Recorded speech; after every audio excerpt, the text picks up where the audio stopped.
When I got saved nilipookoka in 1978, mwaka wa 78, I read that scripture. nilisoma andiko hilo Jesus raised the dead. ya kwamba Yesu alifufua wafu. I'm now about 6 months in the Lord. Na nilikuwa na kama miezi 6 tu baada ya kuokoka.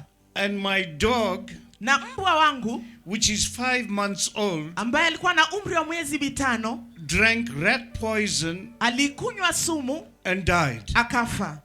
And I said, the Bible says Nami nikasema Biblia inasema Jesus raised the dead. ya kwamba Yesu aliwafufua wafu. And he says, whatever I do, Na anasema lolote ambalo nafanya mimi, you will also do. ninyi pia mtafanya. And not only this, Na sio tu haya, but greater works than bali this. mtafanya kazi kubwa. So I went to the dog Kwa hivyo nikamwendea yule mbwa, and I said, in the name of Jesus, nikamwambia kwa jina la Yesu, I command you to live. na kuamuru uishi. This demon of death, Hili pepo la kifo, I take authority over it. nachukua mamlaka juu yake.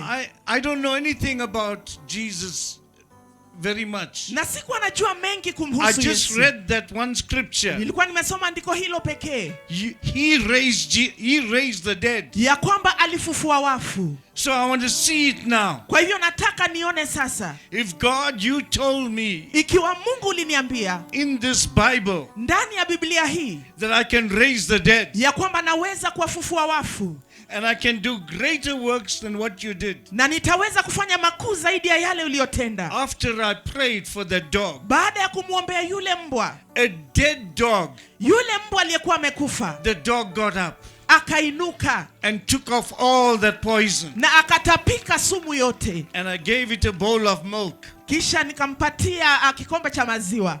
That dog grew bigger than normal dogs Yule mbwa akawa mkubwa zaidi ya mbwa wa kawaida, and lived for 20 years. na akaishi miaka 20.